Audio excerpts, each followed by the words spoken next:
Hi guys, Dalana be here, and today I am back because it is Talk About It Thursday, and y'all already know what it is, so I'm not gonna bore you too long.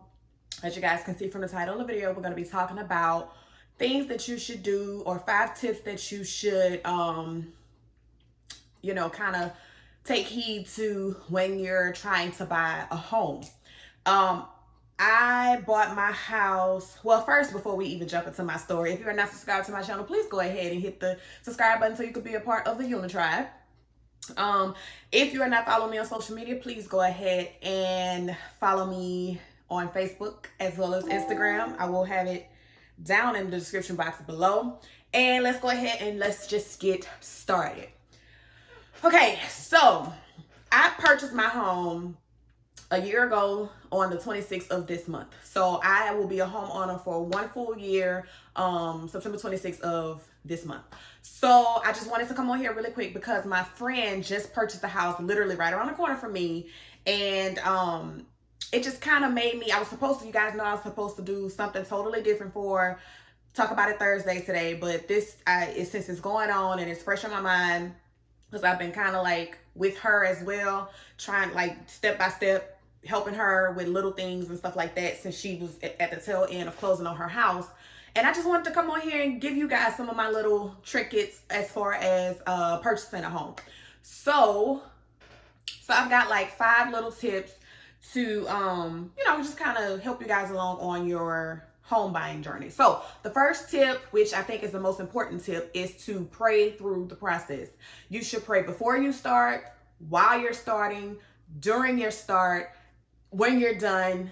Just pray through the whole process. I'm telling you, if you're not a person that prays, then this step is not for you. You can kind of dive into the next step, but I think that you should pray through the process, and I'm telling you, it will go a lot smoother.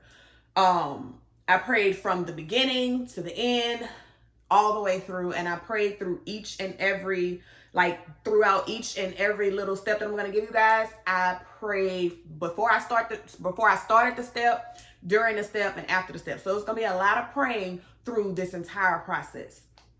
My next step is to first fix your credit. Okay, so we all know that credit talks. Everybody think that money talks. Really not so much. You want to make sure that your credit is where it needs to be so that you can qualify for whatever loan or whomever you're going to go through to get your loan through. You have to first make sure that your credit is good. So what you want to do is you want to download your credit report. Now, there are different sites that you can get your credit report from. I personally like my FICO because that is a true FICO score, and that's what you're going to want. They're going to give you your mortgage scores, your FICO scores, as well as if you're trying to buy a car or whatever. They're going to give you all of those scores. Now, there is a free credit report at myfreecreditreport.com. I think that's what it's called. I'll have it in the description box below for you guys. Now, there is a free credit report that you can get yearly. You don't have to pay for it.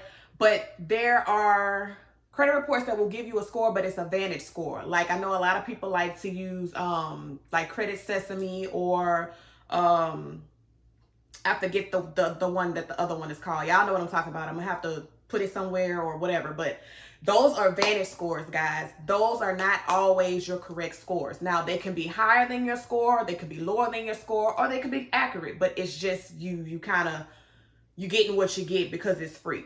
I would highly, highly recommend using a paid service because they're going to give you your accurate scores. Not only are they going to give you your accurate scores, but you can monitor it, as well as you will get a full credit report to see what is on your credit, what you need to fix, where you are, where you stand, and what your next move is going to be. Now, I do know that the credit bureaus do offer credit reports as well as credit scores. There is a little fee with those. And then I even think that maybe you can get one for free. I'm not sure. You will have to check. But you want to make sure that your credit is A1. You want to make sure that if you have anything on your credit that you need to fix, change, get taken off, whatever the case may be, you want to make sure that you get that done. Now, I will do another video on how to fix your credit because I fixed my credit myself. I did not pay anybody to fix my credit.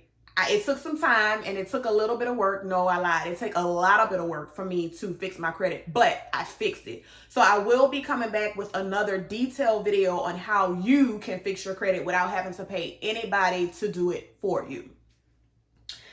Next steps. All right, so we're praying through the process. We got our credit fixed. Now you want to start saving. When you're getting your credit done and everything, you may have to pay some things off. So you probably won't have a lot to save depending on how bad your credit is. And if you are, great. But you want to make sure that you have some money in reserves for when you're looking to purchase a home. Why? Because there are things like closing costs. There are things like finder's fees, inspections, all these things that you need to purchase a home. And you want to make sure that you have some money saved up in the bank. Bankers or lenders are also going to want to see some money saved up somewhere. That way that they know that if anything happens, you have something to fall back on. So you want to make sure that you have some kind of a cushion in your savings account to show that you are ready and able to purchase a home right now. I will do a detailed video for you guys on how to save. When I was buying my house, listen, I saved so much money. So I will be doing a video on that as well. So be on the lookout for that, on how to save, period, or just how to save when you're trying to purchase a home. Next step, you want to find out what you qualify for. Okay, so we've got this credit score. We got it where it needs to be. We've got some money in the bank. What do I qualify for? So in order to do that, you're going to want to make sure you have your W-2s for the past 2 years. You also going to want to make sure that you have your bank statements for the last, I think it's like 60 to 90 days, because they're going to want to see that. And then you also want to make sure that you've been on somebody's job for at least 30 days consecutively. Not I start here, break, start. No, it needs to be consecutive, and you want to make sure that you've been there for at least a month. Some lenders, that may change, that may vary, but from what I've seen, it's at least 30 days, and you want to make sure that you have a good and clean a good and clean rental history, because they're going to want that as well. So once you have all of your documents and everything, you want to start shopping around to see where you can go and whom you can go with to qualify, to see how much of a house that you can purchase.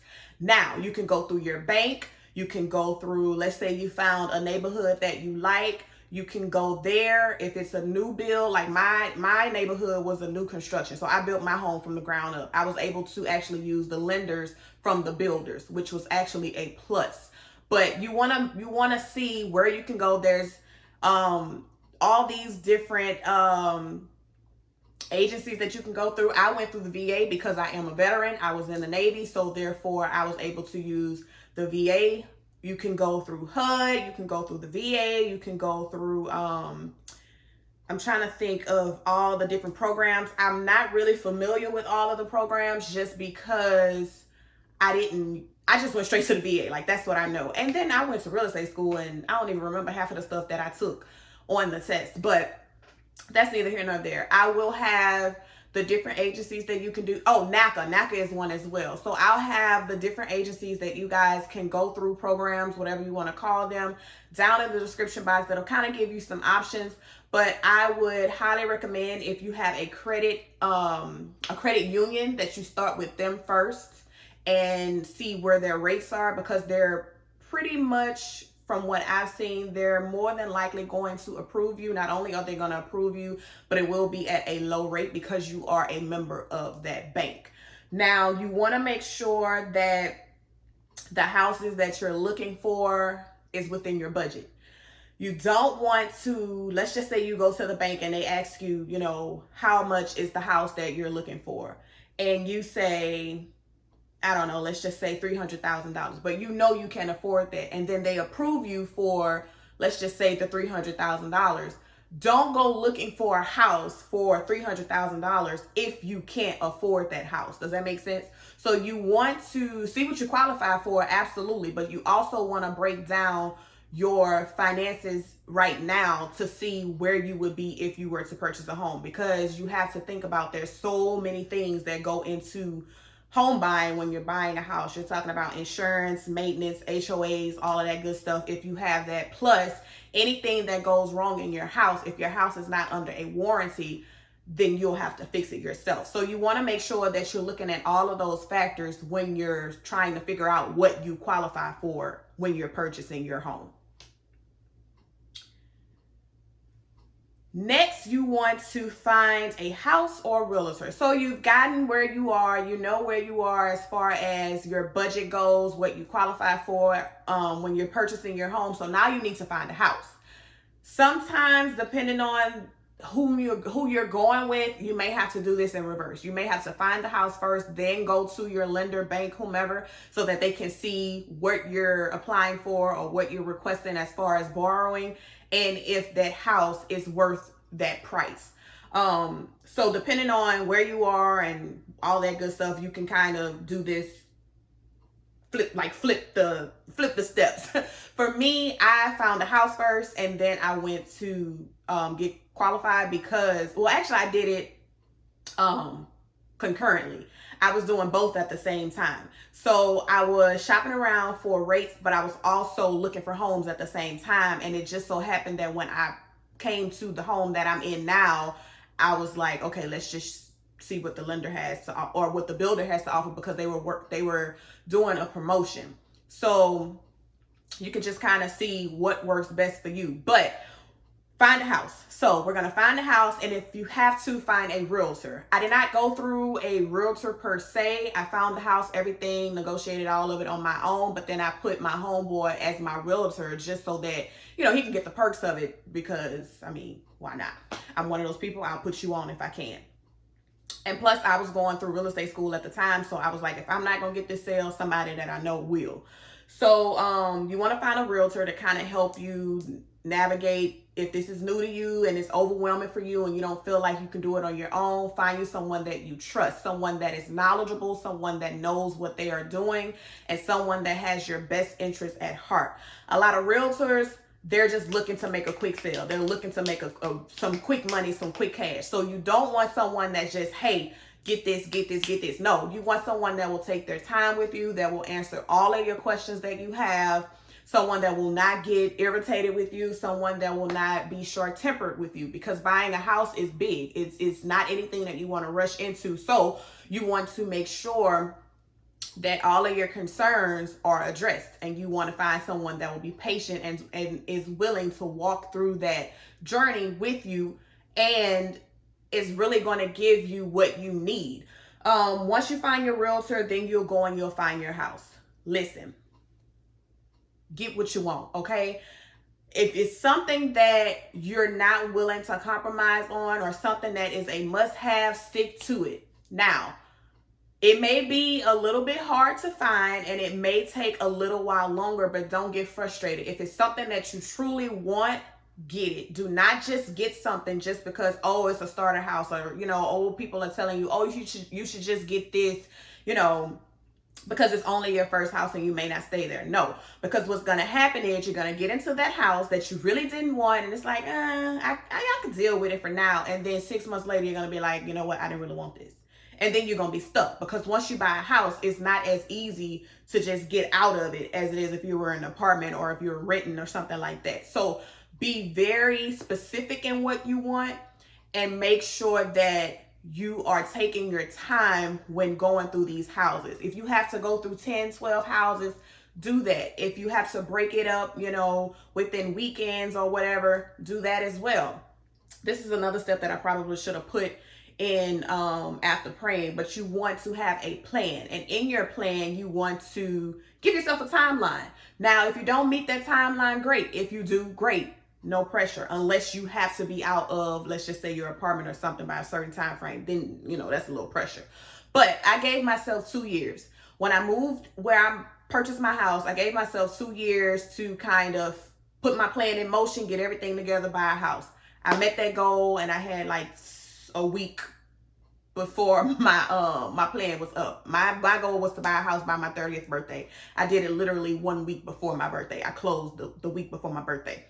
But I gave myself time So that meant that on the weekends or when I got off from work, I was talking to people, looking on Zillow or whatever, riding through neighborhoods to see what kind of house I would like, where I would want to stay, keeping in mind of the areas, schools and all of that stuff, because I do have children. So I had to look at all of that, factor in all of that, commute from my job and all of that good stuff. So you want to take the time out to go and look and go in houses, go in neighborhoods. Also, you want to make sure that you go at night. Don't always just go in the daytime, but you want to go at night, because that's how you see how people really live.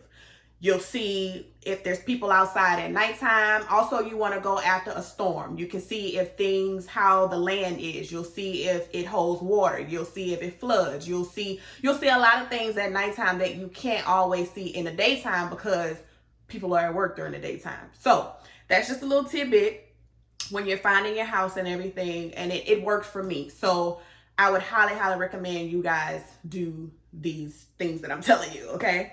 And then once you've gotten all that done, you want to enjoy the process. Once you found a house, a realtor, now you're in contract. Okay, great. Make sure that you read everything in those contracts. It's a lot of paperwork. I get it. But the last thing that you want to do is enter into a contract and you didn't read it, and now you can't get out of it, or you've committed to something that you really can't, or you're obligated to something that you really can't commit yourself to.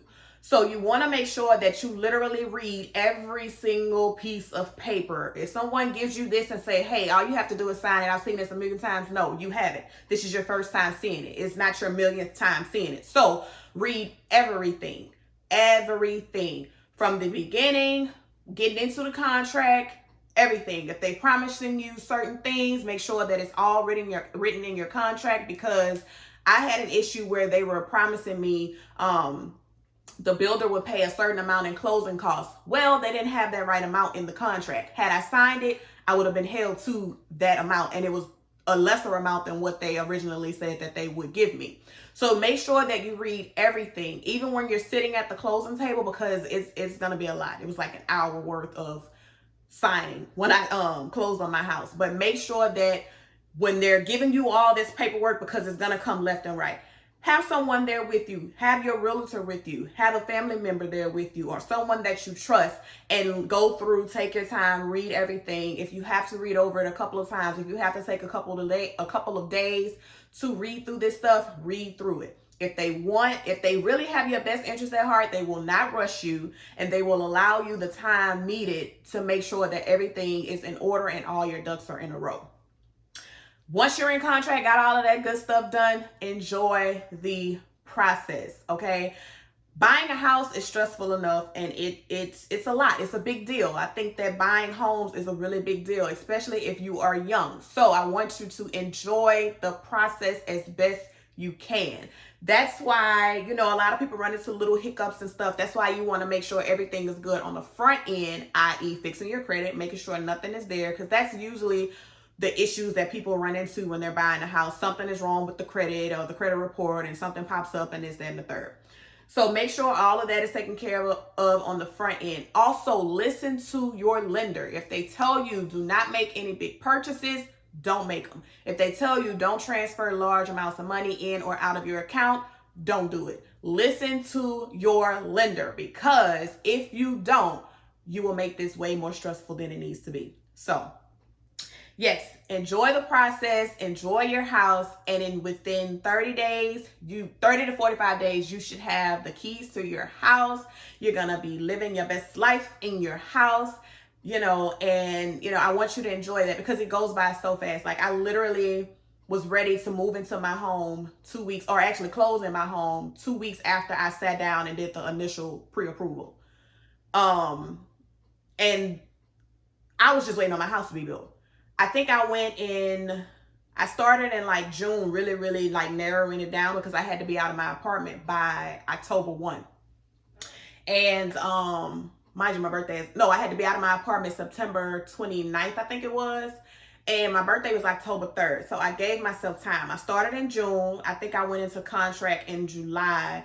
By the middle of July, I was ready to close, but my house wouldn't be done until September. So I had to kind of sit and play the waiting game. I would come check on my house as they were building it. I got to pick everything in my house.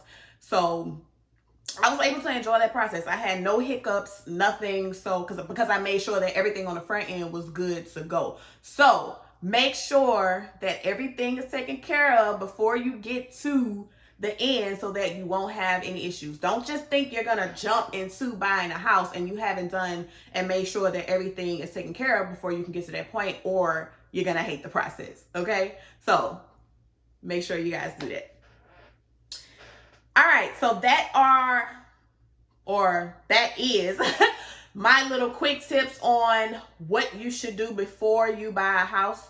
You want to just make sure that you're ready, man. You have to prepare for it. Like, certain people say you can't prepare for certain things, but you can prepare for home buying and home ownership, and it's a beautiful thing. So just make sure that you have everything lined up that you need. Take some of these tips that I have. I think they're very, very beneficial and very pivotal to your home buying process. And yeah, just go out there and get what you want. Like, go and get it. Like, I'm an advocate for buying and having your own and ownership and all of that good stuff. So I hope these little tips were, beneficial, and I hope somebody learned something from it and you take something from it and you apply it to your process, your journey. If you're currently buying a house, thinking of buying a house, whatever the case may be. I hope you guys enjoyed this Talk About It Thursday. I hope it was beneficial. I think it is, but that's neither here nor there. It's about what you guys think. Thank you for rocking with me. I haven't said this in my last couple of days, but make sure you're staying safe. Sanitizing your hands, wearing your mask, practicing social distancing, stay 6 feet from the people. And we gonna see y'all next week on Talk About It Thursday. We'll probably talk about how to fix your credit. So yeah, see you guys later. Deuces.